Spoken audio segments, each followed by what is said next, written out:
राजधानी दिल्ली में करीबन 14 दिनों में 13 किस्तों में पेट्रोल के दामों में वृद्धि हुई है। इस वक्त हम जंतर मंतर पर मौजूद हैं, जहां दिल्ली कांग्रेस का प्रदर्शन आप देख रहे हैं। प्रदर्शन क्या है, सबसे पहले बैनर पर देखिए, महंगाई मुक्त भारत अभियान के तहत कमर तोड़ महंगाई के खिलाफ दिल्ली कांग्रेस प्रदर्शन कर रही है। और इस वक्त हमारे साथ जुड़ गए हैं दिल्ली कांग्रेस के प्रदेश अध्यक्ष अनिल चौधरी जी। सर, लगातार महंगाई के खिलाफ आप लोग प्रदर्शन करते रहे हैं, जमीनी स्तर पर अपनी तरफ से कोशिश करते रहे हैं, लेकिन फिर भी पेट्रोल के दाम, डीजल के दाम आसमान छूते ही जा रहे हैं, हर रोज बढ़ते जा रहे हैं। कोई असर लग रहा है कि प्रदर्शन का भी कोई प्रेशर आप लोग बना पाते हैं? देखिए, आज बेशक ना लग रहा हो, लेकिन इतिहास गवाह है। राहुल जी याद होंगे, चाहे भूमि अधिग्रहण बिल हो, किसानों का आंदोलन याद होगा।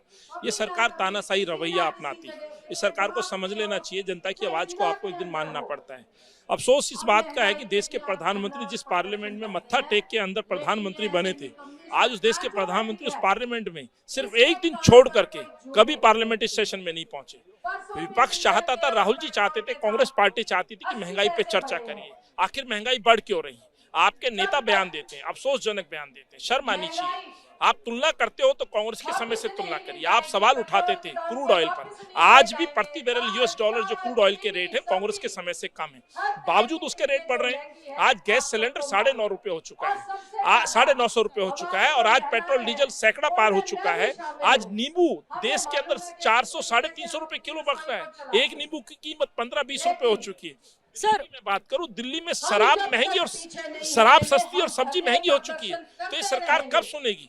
हम आंदोलन कर रहे हैं, कमर तोड़ महंगाई के खिलाफ हमारे नेता लोग बैठे हैं, सांसद धरना दे रहे हैं, कार्यकर्ता धरना दे रहे हैं। उसी के तहत दिल्ली के इस जंतर मंतर पे हम आवाज उठाने आए। जी सर, विपक्ष जो है वो लगातार ये तर्क दे रहा है कि जो यूक्रेन और रशिया का युद्ध चल रहा है, उसकी वजह से सप्लाई चेन में दिक्कत है, डिस्टर्बेंस है, जिसकी वजह से पूरे विश्व में महंगाई है, ना सिर्फ भारत में। इस तर्क को आप किस तरीके से देखते हैं? मैंने सुना, शर्म आनी चाहिए। हरदीप पुरी जी जो बयान दे रहे थे दूसरे देशों की, कि दूसरे देश में जो तुलनात्मक जो महंगाई है, शर्म आनी चाहिए। हम अपने देश की बात करनी चाहिए। शायद यही बात मोदी जी किया करते थे। हमें अपनी देश की बात करनी चाहिए।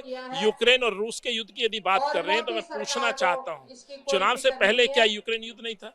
सच्चाई यही है कि हिंदुस्तान के अंदर चुनाव तय करते हैं कि महंगाई कब हो। ये बीजेपी के अपने परिवार का एजेंडा है, लेकिन इस एजेंडे पे काम नहीं करना चाहिए। देश की जनता को राहत देना चाहिए, ये मैं कहना चाहता हूँ।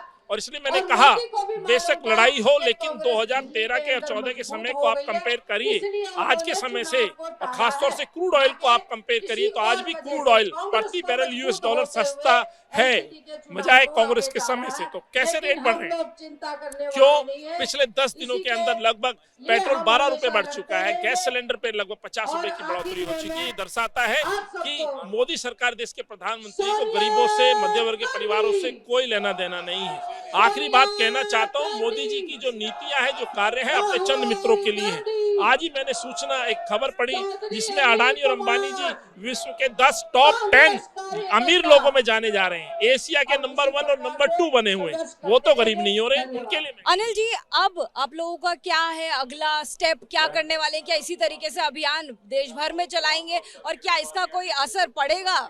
देखिए, अभियान तो पूरे देश में चल रहा है।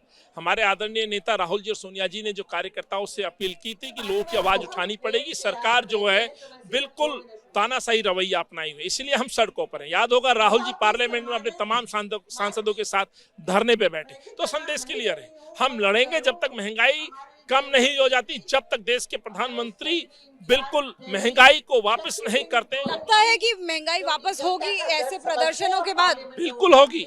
आज देश के हर कोने, चौक चौराहे पर कांग्रेस का कार्यकर्ता भाजपा के नेताओं से, सरकार से सवाल पूछ रहा है। आज फर्क सिर्फ इतना है, मजदूर घर से निकलता है अपनी मजदूरी के लिए, वो बाहर धरने पे नहीं बैठ सकता। वो यदि मजदूरी के लिए बैठे तो उसका रोजगार चले जाएगा, नौकरी चली जाएगी। इसलिए हमारा दायित्व बनता है, समाज सेवी लोगों का, कांग्रेसी कार्यकर्ताओं का, नेताओं का, वो आज हम दायित्व उठा रहे हैं।